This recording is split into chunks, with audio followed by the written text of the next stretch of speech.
Hindi class fourth. आज हम हिंदी की क्लास फोर्थ को करेंगे। इसमें हमारा टॉपिक है हमारा व्यंजन। स्वर हम पहले कर चुके हैं। व्यंजन को बोलते हैं कॉन्सोनेंट्स। कॉन्सोनेंट्स कितने होते हैं हमारे? 33। और अगर पूछे कुल व्यंजन तो कुल व्यंजन हो जाएंगे हमारे 33 + 2 = 35। कुल व्यंजन हमारे 35 होते हैं। अब उच्चारण के आधार पर हम व्यंजनों के भेद बता सकते हैं। मुख्यतः कितने होते हैं? 3 होते हैं। बाकी का हम डिटेल में सारा कुछ पढ़ेंगे। तो पहला है हमारा उच्चारण के आधार पर भेद। तो पहला हमारा स्पर्श व्यंजन। स्पर्श व्यंजन जिन्हें हम बोलते हैं म्यूट्स। स्पर्श व्यंजन हमने पढ़े हैं पहले भी। कैसे होते हैं ये? हमारे कॉलम के फॉर्म में 25 होते हैं। तो पहला कॉलम, दूसरा, तीसरा, चौथा, पांचवा, इस टाइप से हम पढ़ेंगे। और इनका स्थान कहाँ से ये बोले जाते हैं वो भी हम सीखेंगे। तो पहले तो स्थानीय लिख लेते हैं हम, फिर उसके बाद column first, second, third, fourth और फिफ्थ। अब इनमें कॉलम में भी इनको बोलते हैं अल्पप्राण और महाप्राण के आधार पर। अल्पप्राण वो होते हैं जिनमें हमारी बोलने में वायु, मतलब जैसे मुंह से बोलते हैं कै में हमें कम आवाज़ लगानी पड़ी, वायु क्या निकली? कम निकली, तो ये क्या हमारा अल्पप्राण। और महाप्राण होते हैं जिसमें हमारी आवाज़ के साथ हवा, वायु जो होती है ज़्यादा आए। जैसे खे को बोलने में ज़्यादा टाइम लग रहा, हवा हमारी ज़्यादा निकलती है मुँह से, तो ये होते हैं हमारे महाप्राण। तो ये जो पहला कॉलम होता है ये होता है हमारा अल्पप्राण का, अल्पप्राण। दूसरा कॉलम होता है हमारा महाप्राण, तीसरा अल्पप्राण,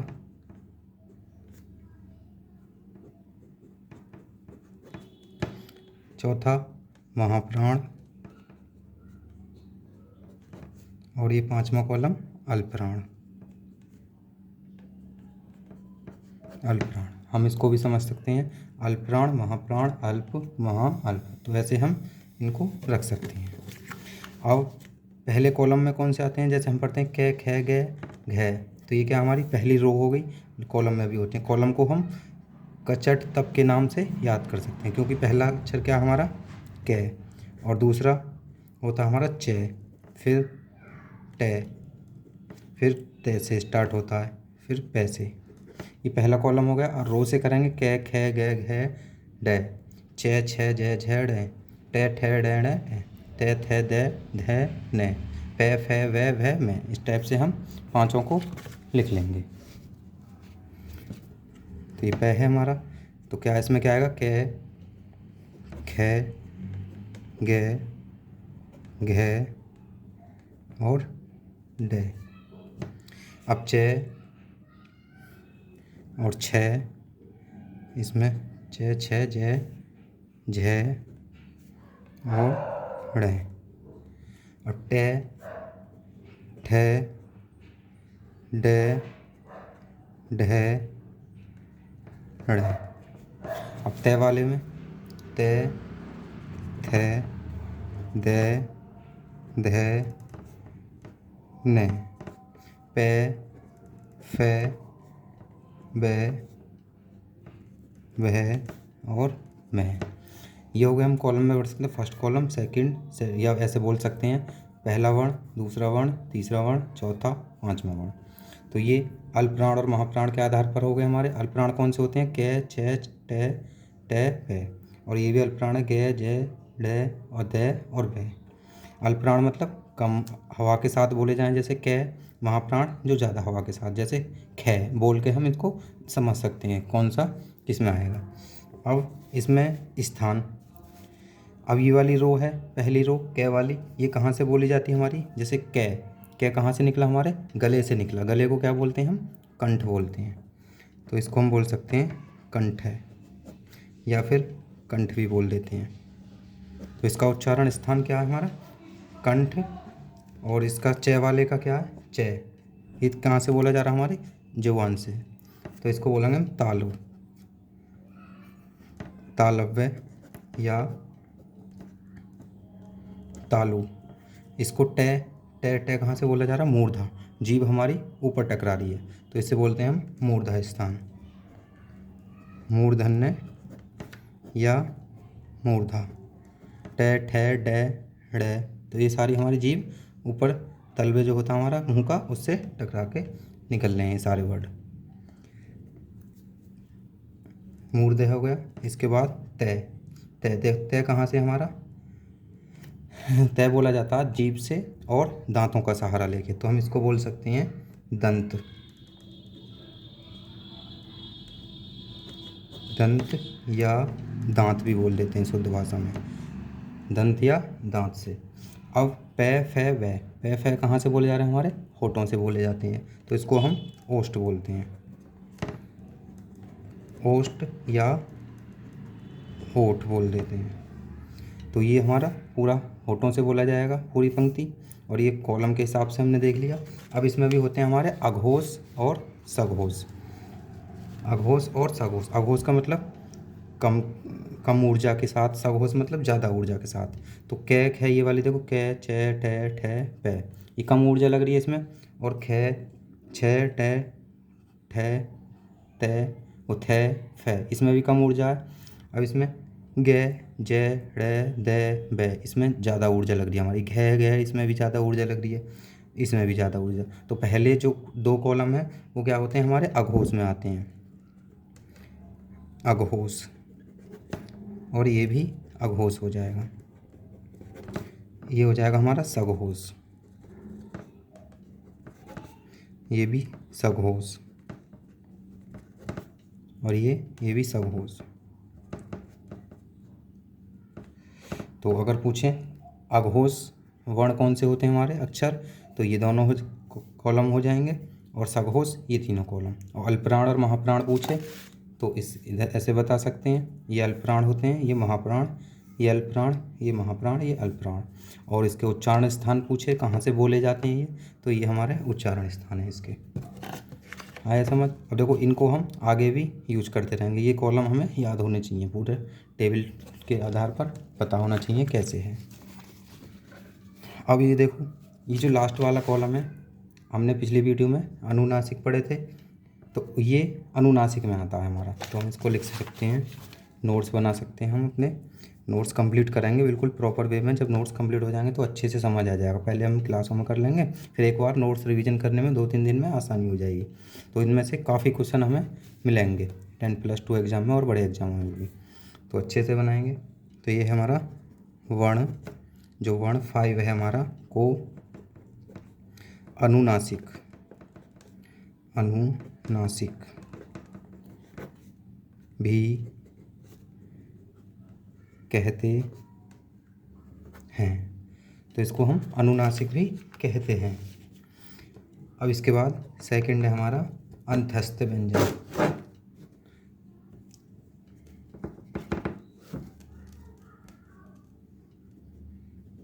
अंतस्थ व्यंजन, इसको हम बोल सकते हैं सेमी वोवेल, सेमी वोवेल्स। तो इसको कैसे लिखेंगे? जिन वर्ण का या जिन वर्णों का उच्चारण स्वर वे व्यंजन के मध्य होता है। तो स्वर और व्यंजन के मध्य मतलब बीच में बोले जाएं, तो उन्हें हम अंतस्थ व्यंजन या सेमी वोवेल व्यंजन कहते हैं। जैसे कौन कौन से हैं हमारे? ये, रे, ले और वे। तो ये हमें पूछ लेता अंतस्थ व्यंजन कौन सा, एक इसमें से देगा, बाकी के 4 इनमें से दे देगा। तो हमें टिक लगाना है कि कौन सा हमारा अंतस्थ व्यंजन होगा। तो ये कितने हो गए? 4 हो गए। और देखो ये कितने थे हमारे? 5 कॉलम थे, 5 गुणा 5, तो ये कितने थे 25। 25 और 4 29 हो गए। तो कितने होते हैं हमारे व्यंजन 33 होते हैं मूल से। अब देखो इसमें भी ये जो होते हैं हमारे शुरू के 3, इन्हें हम अल्प प्राण भी बोल देते हैं। इनमें हमारी कम ऊर्जा लगती है। अल्प प्राण, अल्प प्राण मतलब हमारी जो आवाज़ है कम लगानी पड़ती है, अल्प प्राण हो गए।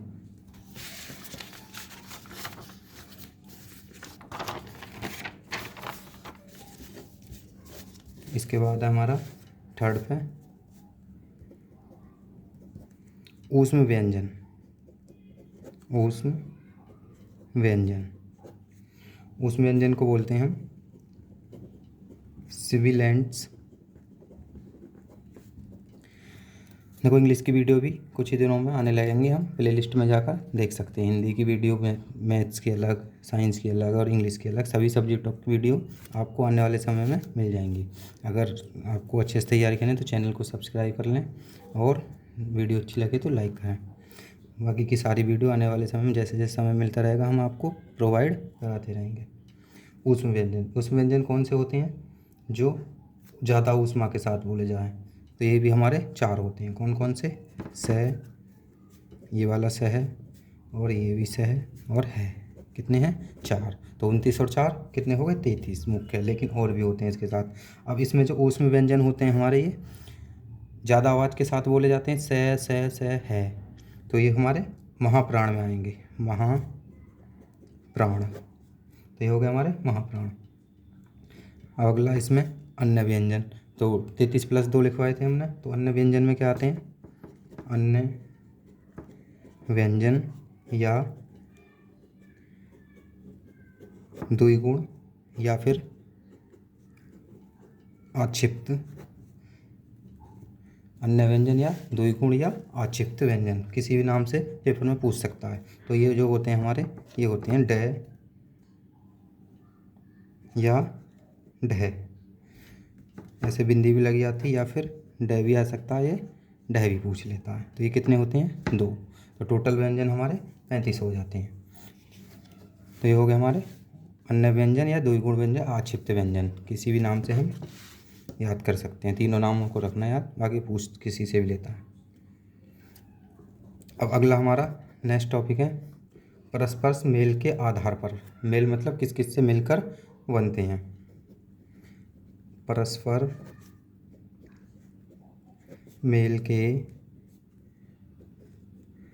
आधार पर व्यंजन। देखो आज तो हम इसकी वीडियो में व्यंजनों के बारे में पढ़े। अब इनके व्यंजन स्वर हम पहले पढ़ा चुके हैं। स्वर और व्यंजनों का उच्चारण, स्थान और किस आधार पर कैसे बोले जाते हैं वो हम आने वाली वीडियो में बता देंगे। पर व्यंजनों के भेद, भेद लिख सकती हैं। तो इसमें जो भेद होते हैं, पहला होता है हमारा संयुक्त। संयुक्त, संयुक्त शब्द से आता है किसी से मिलकर बना हो, संयुक्त व्यंजन। इन्हें बोलते हैं हम जॉइंट कॉन्सोनेंट। Joint consonants. अब ये कौन कौन से होते हैं हमारे? जैसे छ है, ये किससे मिलकर बनता है? के प्लस से, इनसे मिलकर बनता है छ। और तो कै पर क्या है हमारा? हलंत बोलते हैं इसे। ये क्या है हमारा? किसी भी वर्ण का शुद्ध रूप है। अगर ये हलंत नहीं होता तो कै में क्या आता है हमारा? ए भी आ रहा है लास्ट में, तो स्वर रहित, स्वर आते हैं। इन्हें बोलते हैं हम स्वर रहित व्यंजन या वर्ण। जिनके साथ स्वर नहीं आते उन्हें हम स्वर रहित व्यंजन बोलते हैं। जिसमें हलंत लगता है वो प्योर हमारे वर्ण होते हैं, बिना स्वर के बोले जाने वाले। अगला है इसके बाद त्रय। त्रय किससे बनता है हमारा?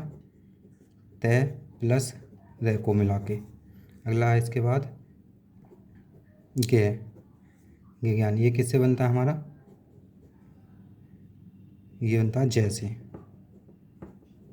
जय प्लस ड़, इससे मिला के हमारा ज्ञ बनता है, ज्ञ ज्ञानी। अब इसके बाद है हमारा श्री।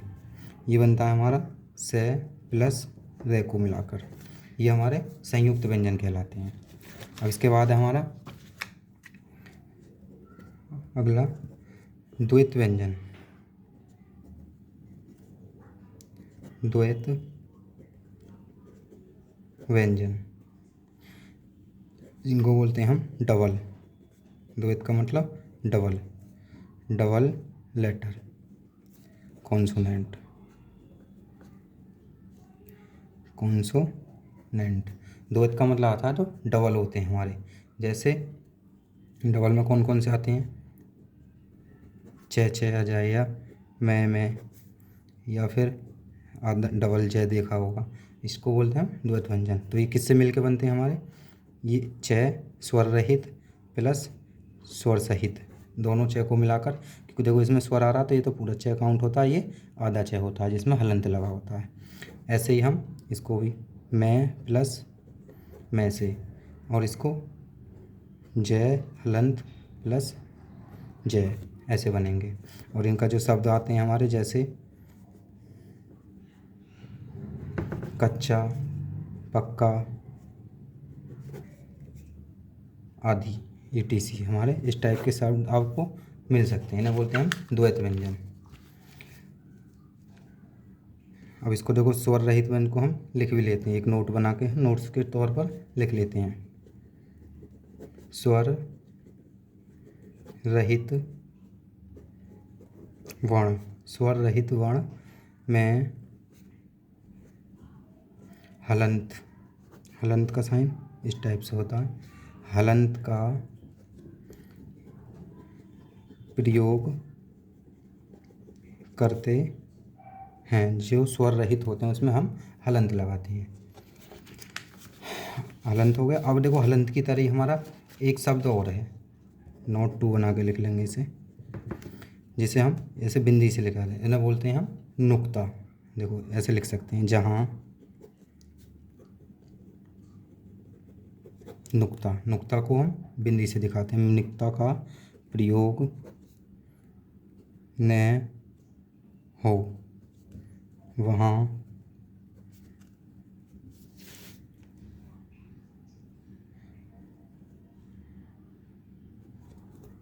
जहाँ नुक्ता का प्रयोग न हो वहाँ पर क्या होता है, हमारा शुद्ध हिंदी होती है, शुद्ध हिंदी होती है।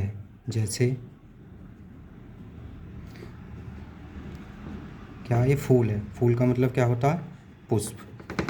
अगर इसमें नुक्ता लगा दें हम, फूल में अगर ये बिंदी लगा दें तो क्या हो जाएगा, इसका मतलब मूर्ख। तो इस नुक्ता से क्या होता है, पूरे शब्द का अर्थ ही बदल जाता है, मूर्ख। या फिर जरा, जरा का मतलब क्या होता है, थोड़ा सा, जैसे बोलते हैं ना जरा सा, तो अगर इसमें नुक्ता लग जाए जरा, तो इसका मतलब क्या हो जाएगा, बुढ़ापा, बुढ़ापा हो जाएगा, जैसे बूढ़ापन होता है हमारा। तो इस नुक्ता से हमारा पूरे शब्द का अर्थ बदल जाता है।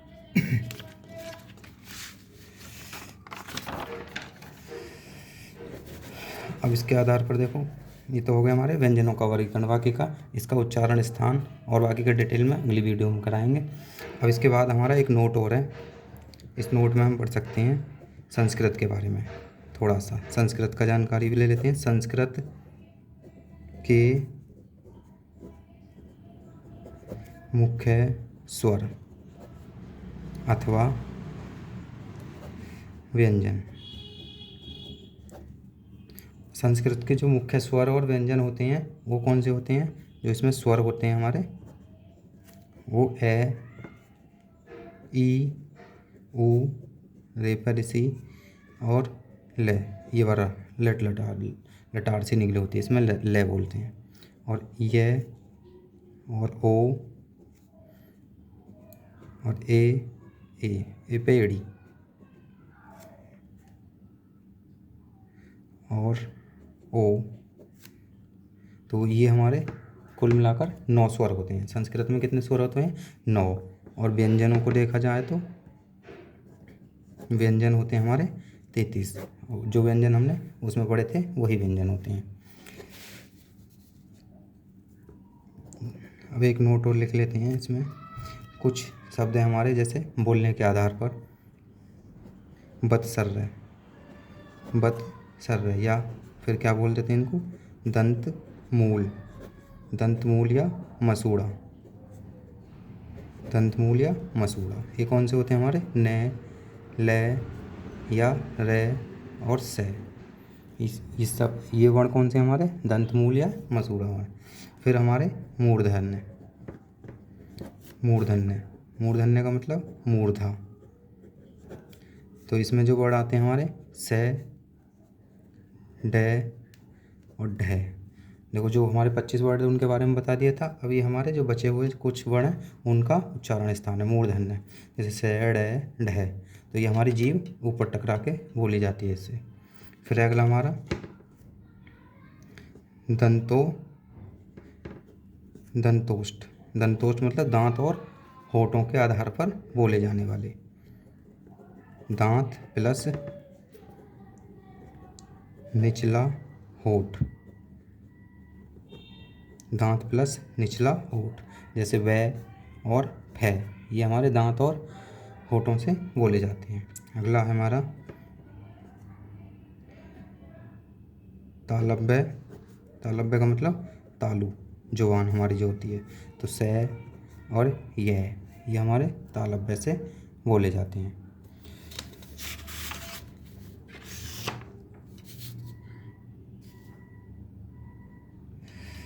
ये तो हमारे व्यंजनों के बारे में जानकारी होगी।